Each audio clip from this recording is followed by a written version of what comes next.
Have you mastered the entrepreneurial skill of orchestration? It's the method for partnering your way to a powerful, extensive ecosystem to expand your capacity to serve customers with best-in-class service levels. Let's hear from John Cox.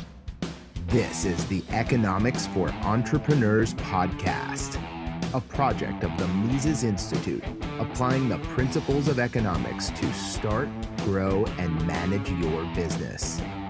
For free tools, resources, key takeaways, and actionable insights from each episode, visit Mises.org/E4EPod.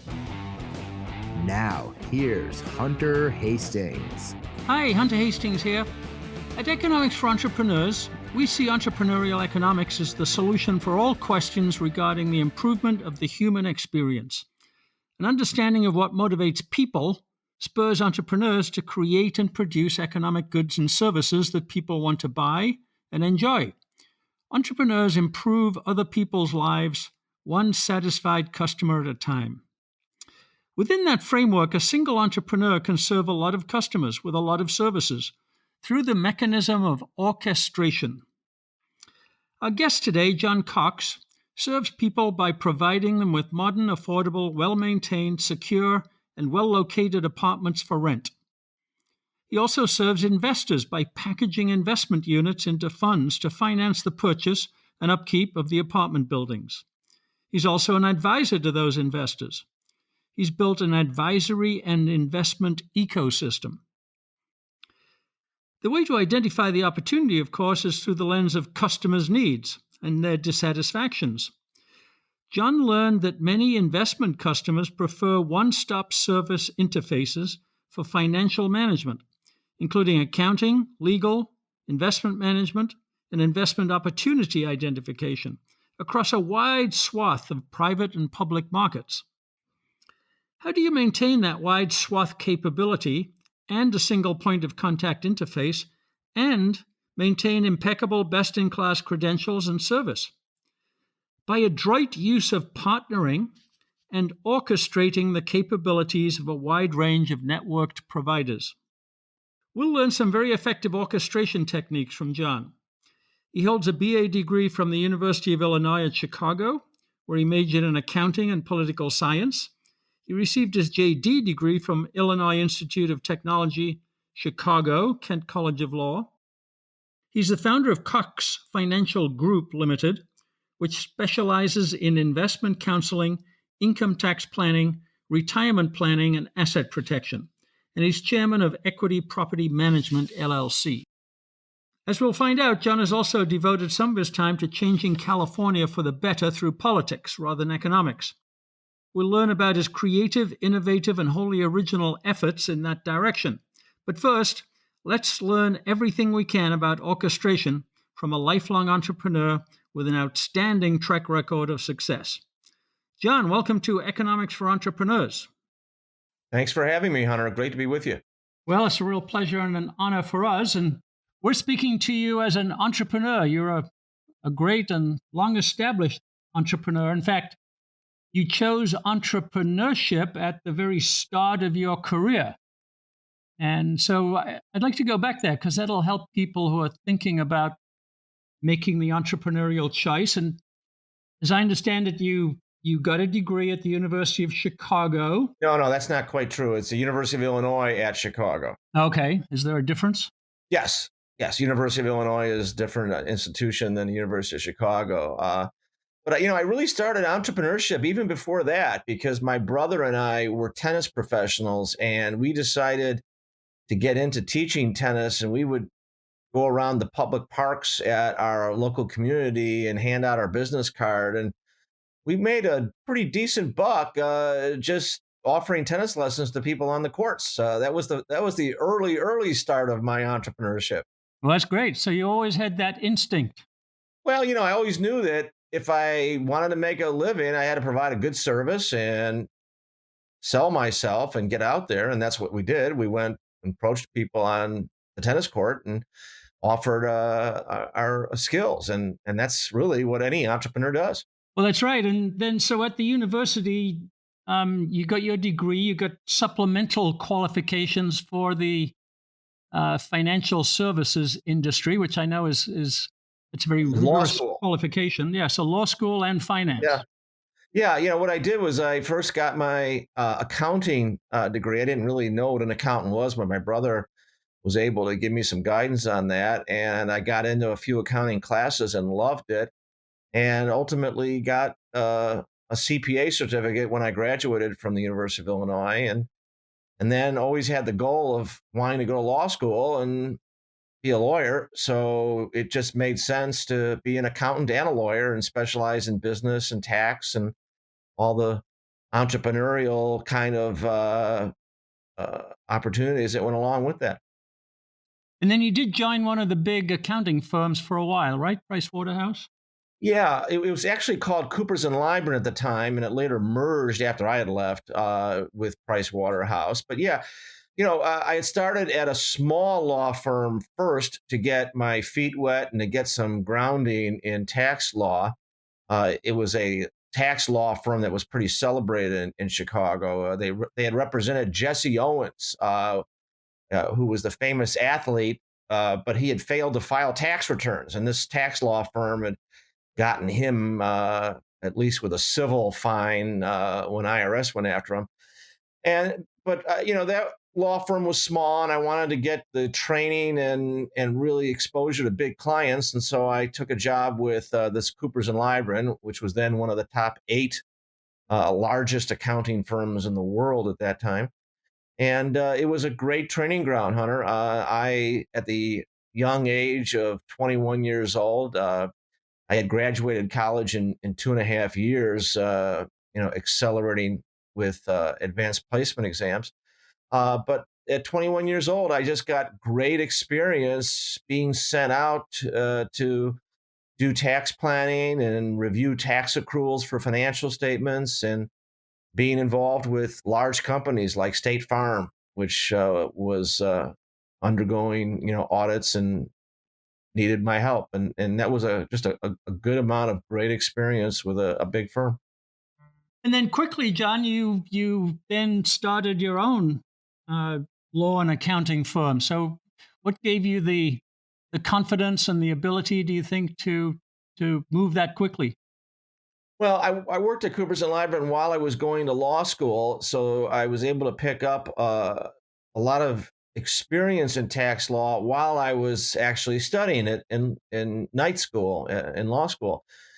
And so when I got done with that law education, I certainly wanted to practice law for a little bit since I had gone all the way through the law school process. I actually was fortunate enough to graduate at the top of my class, and I got a really fine job with a big Chicago law firm, which was voted one of the top 100 small firms in the country. But after being there for about a year, I still had that urge to want to be out on my own. And I felt, because of the experience I had at Coopers and Lybrand and the experience I had practicing law at this firm, that I had the capabilities to hang out my own shingle. And that's what I did at the tender age of 25 years old. I actually hadn't yet turned 25, but decided to hang out my shingle and start my own business. Yeah. Well, good for you. Uh, One of the questions our entrepreneurs always ask in the professional services business like that is, what's the process of getting your first clients, and how did that go for you? Well, that's kind of interesting because I had accumulated a bunch of clients when I was at Coopers and Lybrand. I had met people, neighbors, friends, other people who needed tax help, and they were too small to really be of any interest to the big accounting firm. And so I had been doing their work, kind of on the side while I was at, Coopers and Lybrand, and my weekends and nights and things like that. So I had a decent set of clients already in my stable, as it were. So I was able to make a transition and actually have revenue coming in when I first started my business. I timed my leaving the law firm to be in January. So I was heading right into the tax season. So I knew I would have revenues coming in February, March, and April from doing these few clients that I had. And then I just did what most business people do, and I just went out prospecting. I joined clubs. I talked to people at my church and in my neighborhood, and got to know people and let them know that I was in my own firm, and if they ever need any help, I would be very happy to help them. And because I was a young guy and I didn't have the big overhead that a lot of big firms had, I could charge a little less and actually make money, but provide a good service and a reduced cost to these clients, which they liked. And it worked out well for both of us. Yeah. Well, it's the perfect value proposition. And your experience in hustling tennis lessons got you clients in the accounting business, right?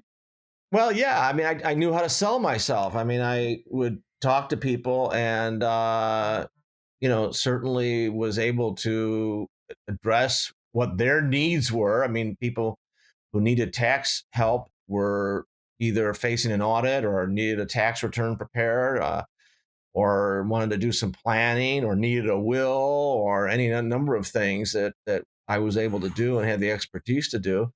And I think because I was a young guy and was eager, I think some people took a chance on me, thinking that, well, I have the energy and the enthusiasm to do a good job for them. And it's funny, I still have some of those same clients today. Hate to say it, 40 years later. Yeah. Well, that's great. That's a great testimony to your customer service and your capability. So the next question entrepreneurs always ask us, John, is, well, what's your growth strategy? There's a limit to how much the young man can handle in terms of new business, and the business grew, I know, effectively. What was your growth strategy, and how did you execute it? Well, interestingly, this is 40 years ago. This is 1980, basically. So the personal computer, as you might know, wasn't really even a dream at that point in time, Mhm. or anything that people had thought about. But I decided early on when I started my practice to be technologically proficient. And at the time, there was only one company that was making anything close to a personal computer, and that was digital. Doesn't exist anymore, as you might know. But I bought a digital computer and I bought a printer, and I was able then to print documents, do pension plans and estate plans very efficiently. And I grew with that. And by 1986, I had grown with technology again, and I went to the Apple system at that point in time, and then I had a network of Apple Macintosh computers. You might remember they famously came out in 1984. If you might remember, there was a big advertisement that they Yeah. ran during the Super Bowl, if you I remember. remember the ad. Yeah. Yeah, yeah. But they really, really hadn't perfected it for small businesses until a couple years later. But in 1986, I had built up enough of a business, had a lot of lawyers working for me, and we had a network of Apple computers. And we ran a law firm. I had 13 lawyers working for me that year, and we ran it with one secretary. That's all we had. And her job was more to answer phones and handle postage and mail and things like that. All the lawyers did all their own letters and documents, and that was pretty far-reaching at the time. And again, it made us so much more efficient and so much more cost-effective that we were able to make a bigger profit while charging the client lower cost, lower fees. And when you do that, the world will beat a path to your door. If you offer a service that's more efficient at a lower cost and better quality and more responsive, you're not going to want for business. And that's basically what happened with my law and accounting firms. Yeah. What put you in that leading edge position, John? What was it about you, or what you knew, or the business you were in, that made you adopt technology like that? I mean, you were a leading edge adopter. I was, and it's kind of funny. I got lucky. My brother, I have to give credit to him. My older brother, Michael, preceded me in school, obviously, he's a few years older, and he became kind of a tech geek. He was one of the first Apple advisors back when the Apple II had come out, and he had gotten into it, and he was continuing to tell me about it, and so I naturally gravitated to it based on his recommendations, and he's the one that helped me install that first Apple network, and I have him to thank. Unfortunately, he's left us now. He passed of a brain tumor about a dozen years ago, but I still continue to thank my older brother who really helped send me on my way in terms of technology and being able to provide a good service at a lower cost. Yeah, I'm sorry to hear about your brother, but he was a strategic partner in that sense. I know in the venture capital business, when we look at founding teams, we like to have at least two partners, and one is typically the tech partner, and one's the creative partner or the sales partner or the business development partner. And it sounds like you and your brother were in that kind of a mode. No question. And like I said, certainly have him to thank. But it was just great to be able to provide that service, and ultimately we expanded the business. I had a major client who sold their business. It was a potato chip manufacturer in Chicago, and I immediately decided that since they were selling their business, they probably would need some investment advice, and they trusted me because I had done a good job for them as lawyer and accountant. And so I started my own investment counseling firm to handle their investment. And they, in fact, provided the first seed capital for the real estate investments that I was interested in making. I had always been interested in real estate, and I knew that real estate had a tax advantage as well as an investment was a great investment. And so the people that sold this business also needed to diversify their investments. And so it was kind of a good match for me to manage their investments and also to help them get into real estate. Let's just go back a step, John, because I think there's a useful principle there for people. And um, one of my bosses in the consulting business said, go into businesses that your clients put you into. And in other words, if they wanted your help in another field, that was a great signal that you should enter that. So it sounds like you were a little bit like that. You went into the investment business because you had a client that would encourage you to do so and become a client in your new field. Well, and the good thing about that is that it wasn't like I was a brain surgeon and decided to go into dentistry because my clients needed dental work. Mhm. Investment and management is very closely related to tax planning and estate planning and financial planning in general. I mean, it's a natural outgrowth because as a CPA and a lawyer, I knew how to analyze businesses from the ground up. I knew how to analyze financial statements since I had prepared financial statements.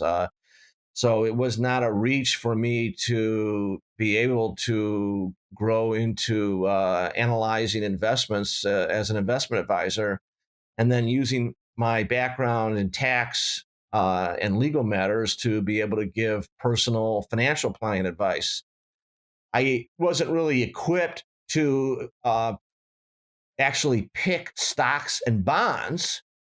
And this is where another good lesson of entrepreneurship comes into play, Hunter, and that is you got to know what you don't know as much as what you do know. Mhm.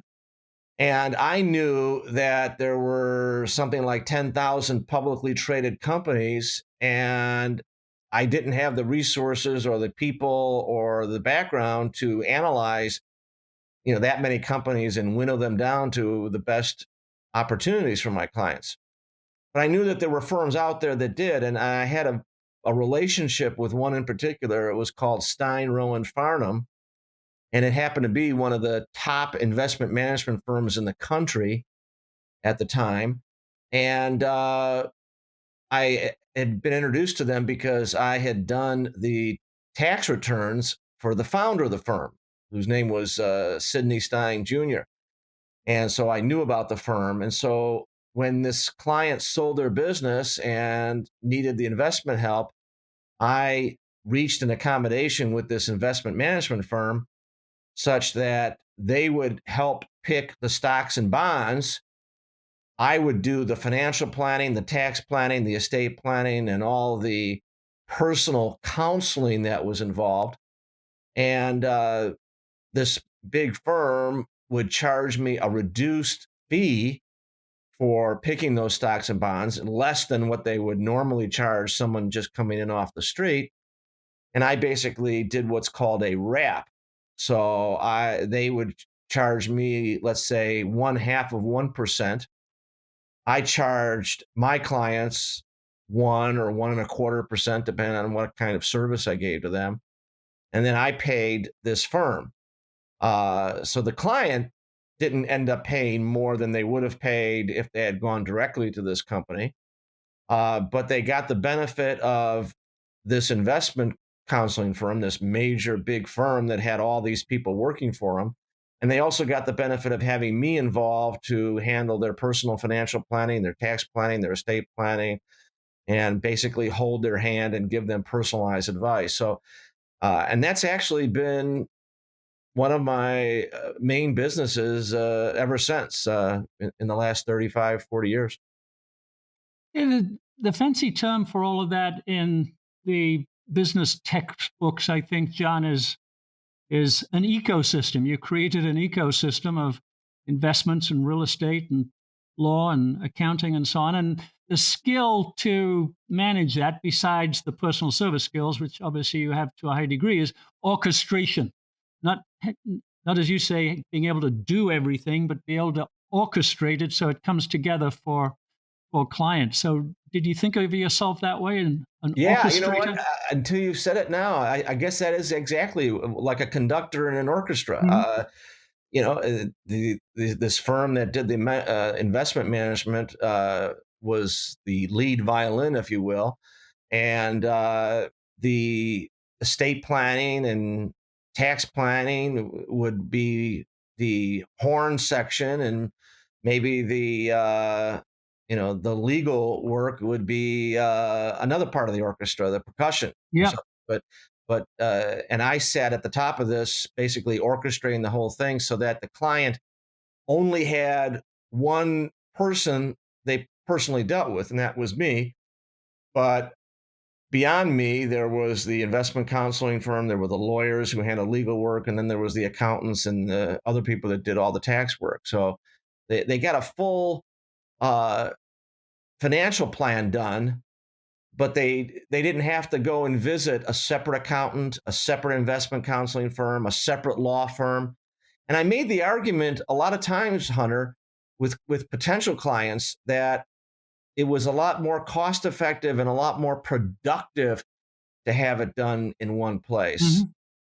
Mhm. Um, Lawyers and CPAs charge by the hour, and I was able to tell clients, well, if your accountant is talking to your lawyer, you're getting billed by both of them at the same time, which is certainly not very cost effective. On top of that, you may also then have to pay an investment counseling firm on top of that. And not only that, all three of those groups may not even talk to each other, which means that important pieces of information might fall through the crack. So, and not be dealt with properly. So I kind of made the argument that it was a much better idea to have it all orchestrated, as you say, in one spot. Now, there's a negative. Not everything is positive. The negative is that the client wouldn't have a second opinion, as it were. I mean, since I would be handling all those different aspects, they would, maybe not know if they were to miss things. So I always urge clients to get second opinions. I always urge them to look at the results that they were getting and compare them to what they were getting in, the rest of the world, or what the rest of the world was deriving in terms of investment results. And so, given the volume of financial information out there, I think clients were pretty pretty safe in assuming that, based on the results they got from us, and they could compare them with other people, that they were being treated pretty well. We're listening to John Cox tell us about his absolutely fascinating entrepreneurial journey, from setting up his own professional services firm that utilized emerging technologies in new ways in accounting and law, to private equity M&A, to owning apartment buildings and eventually to running for governor of California, as we'll hear. All entrepreneurial journeys are fascinating, and all are different. Yours will be too. Learn some pointers about how to navigate yours with our Austrian Entrepreneur's Journey course, which you can obtain at e4epod.com/journey. That's the letter E, the number 4, the letter E, pod.com/journey.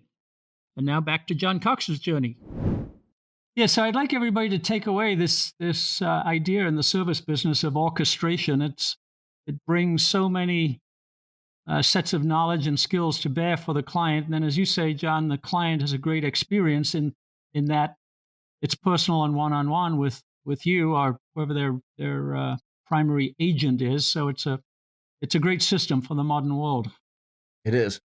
It is. And of course, what ended up happening too is that the clients would have confidence in me. And so when I proposed to go out and buy certain pieces of real estate, they were interested in investing with me. And since I was very much involved and I was putting my own capital to risk, by the way, that's a very important part of it.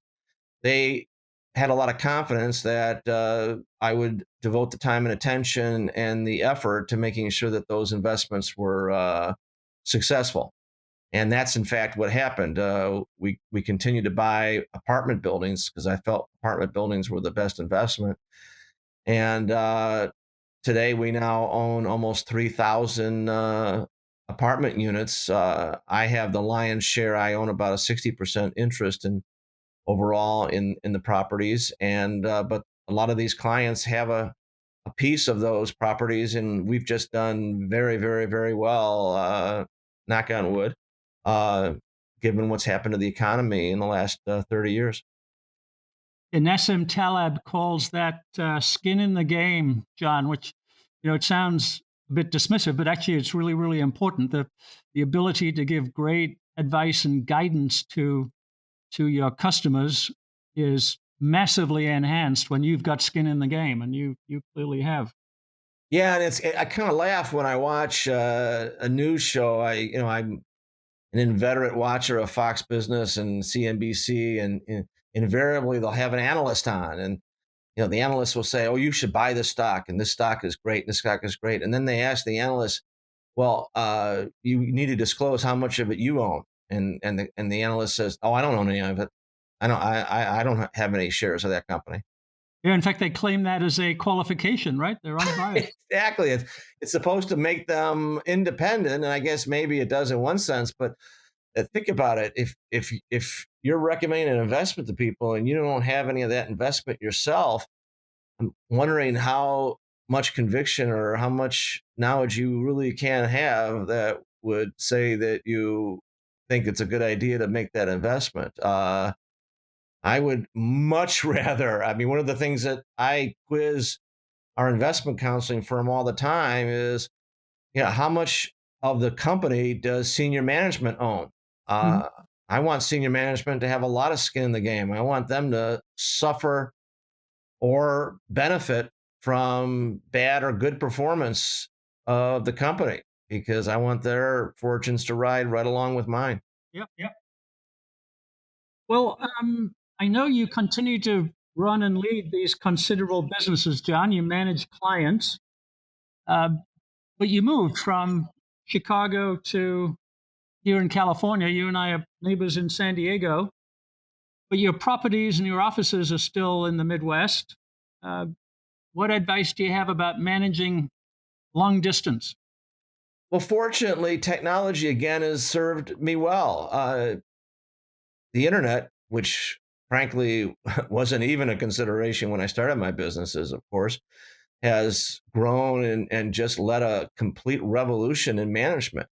I can get and download spreadsheets and real time information on my cell phone today. It's really amazing. I guess you have to be our age to know how great that is Yeah, because to we be live. surprised at it. Yeah, I mean, the young people today kind of take that for granted, but I remember when we got our first fax machine and it was a revolutionary thing, and now that's ancient technology. But the ability to actually get real time information and be able to communicate instantly even a cell phone is just a tremendous advantage to managing a business when you're far away from it. Now, doesn't mean I can stay far away from it. I go back to the Midwest and visit, the properties and, apply some hands-on management techniques to the staff several times a year. So they know who I am. They know I'm watching. They know I'm on the phone or I'm communicating with them via the internet on a regular basis. So I'm very, very hands-on. Um, but I'm able to do a lot of the nuts and bolts of management and communicating over the internet, and that's just a tremendous advantage. Well, one of the things you're doing for us citizens of the state of California, John, is applying your entrepreneurial thinking to the governance and administration of the state. And I think, well, I mean, I'll put words in your mouth, but I suspect that you find that it's not as good an atmosphere for entrepreneurship, certainly in your business, as perhaps the Midwest is. But how does an entrepreneur think about state government and its problems and how to change it? You mean the corrupt swamp? You could describe it that way. And I would describe it that way. And it goes back to my mom and the experiences I had growing up. My mom was a Chicago public school teacher. And I grew up really without a father. She married my stepfather later on, but my mom was the matriarch. She was very political. She really studied politics. She lived it because she worked in the Chicago public school system. And Mhm. in some ways, you don't get more political than a big city school system. And she witnessed what happens when politics intrudes and is corrupt, because frankly, that's exactly what happened. The principals that she had to work for, these are the people that were the heads of the school, right? These were the football coach of the school. These were the leaders of the school. And many times in Chicago, they were basically buddies of the local alderman. And they got their job because they were good at generating votes or money for the politicians. And they weren't really qualified for their job, especially if you sat in a room with my mom for any length of time. You would quickly discover that she had strong opinions about how poorly a lot of these leaders were supposedly, there to lead their school. Yeah. And my mom chafed under that. And that meant we chafed under it because she was very vocal about the problems that she had. And I used to go with her to the school. And I was maybe, I don't know, 10 or 11 years old, and I would be going there and basically tutoring seniors at her high school that she taught at who could barely read and write. Yeah. And that's the problem. And frankly, it's still the problem today. The schools are just like any political organization. They're not run very well. They're not managed very well. They're not dedicated to quality and efficiency. They're dedicated to just shuffling kids through in many situations. And that's something that stuck with me. And frankly, it does to this day. I just abhor that kind of political corruption. It cheats not only the taxpayers who think they're paying for something that's efficient and quality, but more importantly, it robs those children that deserve to get a better education. And of course, it's now present in all kinds of other things where there's just tremendous inefficiencies in many things that government does. Government just isn't built to be quality driven and efficient in many ways. It doesn't have a profit motive. And some people celebrate that. They think the profit motive is evil, but I look at the profit motive as a wonderful thing because it's what drives people to be quality and efficient. Because if they don't, they quickly go out of business. And that's not what happens with government. No matter how Yeah. government does in terms of efficiency or quality, it stays in business. And in point of fact, a lot of times it even gets more power and control of money. And I know that doesn't sound like it makes sense, but that's exactly what happens. No, no. In economic terms, we'd say the incentives are all misaligned. They're short term. They're in favor of interest groups. They're in favor of corruption in many cases, and that's Well, there's think a about it. there's, You have a situation in Illinois and, frankly, here in California, which I discovered when I got here was almost worse than Illinois, in which the bureaucracy almost is disincentivized to improve itself. And why? Because by definition, a bureaucracy that improves its efficiency will have fewer people, will be able to produce as much with fewer people. Well, there's very little incentive to have fewer people in government because that means that public sector unions have fewer people to pay dues. Mhm. It means that budgets are lower, which by itself means that there's less power. So, in many ways, as you just said, the incentives are completely misaligned in government. And you would think that voters would hold their elected officials accountable on that basis. But as we know, a lot of times, unfortunately, the public has too many things going on or is apathetic and doesn't really pay much attention. And so politicians take advantage of that ignorance or apathy and are able to continue to perform at a lower level than what we voters and taxpayers rightly deserve. Yeah. So I know you've taken an entrepreneurial approach to this problem, John. You've set up a couple of very innovative organizations to try and create that change and mobilize people. Can you speak to us a little bit about those? Well, some would say I've tilted at a few windmills, but if you don't start somewhere, you don't end up in a positive situation. And Right. yeah, so yeah, I've been working on several ideas and several reform ideas. I had one that you and I worked closely on called the Neighborhood Legislature. Uh, the concept was very simple, and that is the presence of money or the power of money is multiplied when political campaigns have to appeal to large numbers of people. And California has the largest legislative districts in the world. A Senate district's 1 million people, a Assembly district's 500,000 people. And that's what gives power to these funding interests who then bend government to their own purposes. We came up with an idea to basically chop up these big, huge districts into small pieces so that money wasn't that important. And we devised a committee structure so that the numbers didn't overwhelm the state capital. Still think it's a great idea. Someday we'll maybe be able to get the education that's needed to have people understand why it's a very good idea to limit the power of money in politics. But that one's going to take a little education, no question about it. Tell us about Change California, which is something that you've just started and launched and is having great success. Well, as you know, and many Californians know, I ran for governor in 2018. It wasn't necessarily considered to be a potentially very successful run since the Democrats have really controlled the state for some time now. But competition is important in politics as it is Mhm. in business, and so I decided that the political powers in California did need that competition, and I was unsuccessful, but got a lot of votes, just not enough to win, and identified the real crux of the reason, and that is a huge block of unaffiliated voters that basically I think didn't pay that much attention to this race. They didn't know much about who I was, and they knew more about my opponent because he had a lot more money.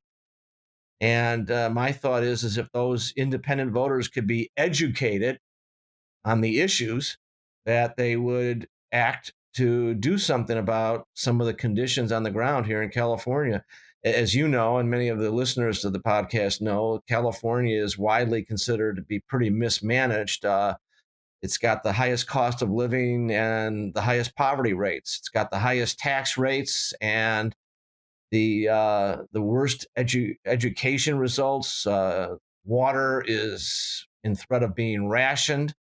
electricity is 5 times more than other states. Our gasoline prices, our housing prices are outrageous, and our homeless population is about 25% of the nation's homeless, and we only have about 12% of the nation's population. So the idea here is that there's a tremendous mismanagement in California, and change California is directed at educating the independent voters uh, who would be needing, to vote to change those conditions.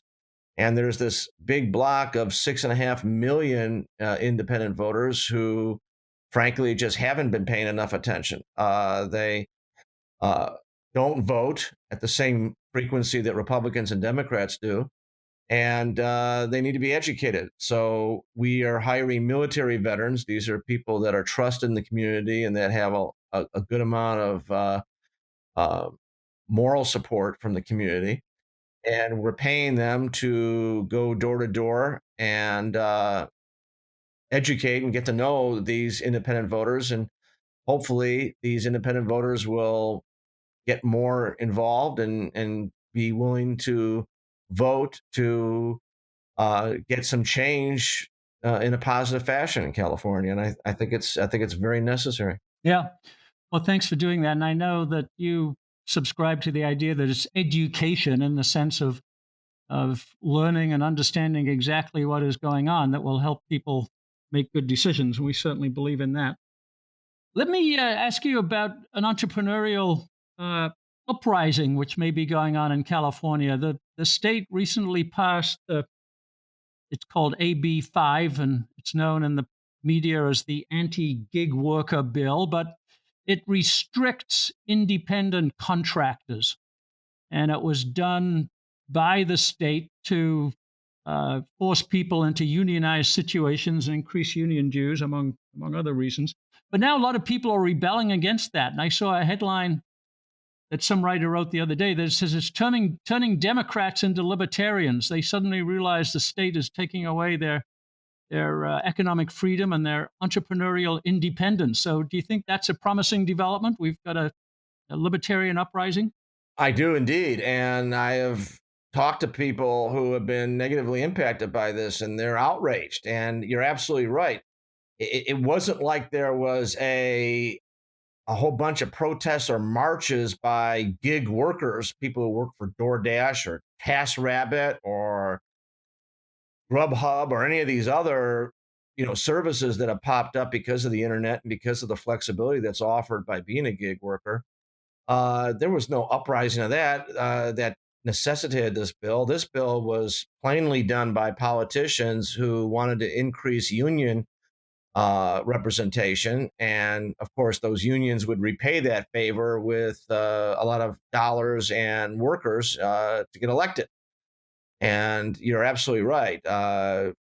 Freelance dancers, performers, makeup artists, translators, delivery people, drivers. Yes, it was probably directed more at Uber and Lyft than anybody else, but there's a whole huge flexible, what I call a flexible workforce economy out there that wants to be flexible, that values liberty, that values the ability to allocate their time the way they want. And these politicians decided to disrupt that whole effort, mainly for the benefit of the politicians.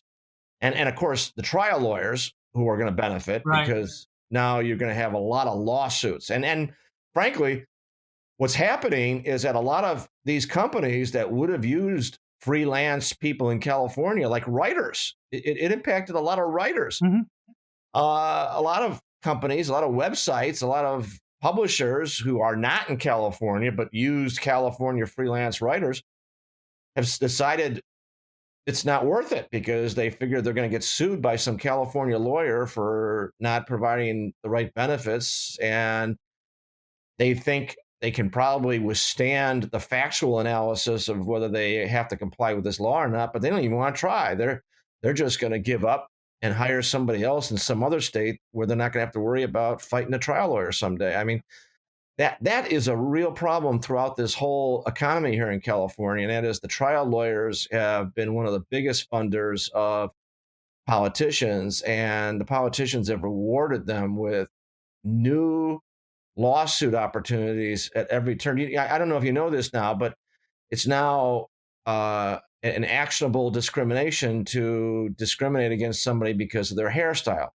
Really? Now, you and I are both probably, we would consider ourselves follically challenged. That's right. But how are you ever going to show that you didn't fire somebody because of their hair? Mhm. I think it's kind of ridiculous. I don't care what anybody's hair looks like. I'm going to have the best employees and have the best people working for me. But if you had to fire somebody because they weren't doing the right job and they happen to have a different kind of hairstyle, now you got to worry about, oh, gee, are they going to bring a lawsuit because I just fired them? They weren't doing the job, but they're going to contend that they got fired because of their hairstyle. It's just one more reason not to do business in California, Yeah. and that's going to hurt all of us in the long run. Just for this issue that's come up with the gig workers, one of our visions, John, is that the solution isn't politics. The solution is in economics and in entrepreneurial freedom. And I just wonder whether this is going to be an illustration that the the gig worker economy grew through innovation and through entrepreneurship. It benefits people with an entrepreneurial spirit. Those kinds of people can build different ecosystems that maybe are independent of government. Is government coming to try and squish it? But we still keep out the hope that entrepreneurs like you are the ones who will create solutions and find us a way to get away from government. So will you give us some hope? That is some hope, but I would tell you, Hunter, the trouble is that if you have runaway, bought and paid for government like you have in California, I'm dubious that we're going to be able to innovate enough to stay ahead of the politicians, and that's a sad state of affairs as far as I'm concerned. Yeah. The Okay. beauty of the federal system that our country has is that we have 50 states and we have 50 competitors that are competing with each other, and I think that's more of my hope that uh, ultimately Texas and Utah and Nevada or Idaho continue to get more of our people and our businesses, and finally people in California realize that they're in a losing enterprise here and that they better do some changes, or else we're going to find ourselves underwater as a state. And I don't want to see that happen. I hope that we arrive at some solution for our political mismanagement well before that happens. Well, John, we citizens of California thank you for leading the fight, and we congratulate you for being a great entrepreneur. Thanks for the lessons and advice and insights today. Is is is there any website or place you'd like to tell our listeners to go to on the Yeah, web to find out what you're doing? yeah, certainly. Change-ca.org. Change-ca.org. That's our website for Change California. And right now, we're doing a test of this concept in the 48th district, and we're about to expand into the 45th and 39th district. These are very, very close, hotly contested districts in 2020. We believe that if this system works, hiring military veterans to just contact independent voters, that's as simple as I can make it. If this effort bears fruit, then I think we could probably take this statewide and activate and empower these independent voters to finally make a change. And that's where I'm directed with this. And hopefully the people respond and we get something accomplished. Good. Well, we'll leave the link on our webpage. And John, thank you very much for your valuable time today, and thank you for doing what you do. Thank you, Hunter. I appreciated the opportunity. Economics for Entrepreneurs is a production of the Mises Institute. To explore more content like this, visit Mises.org.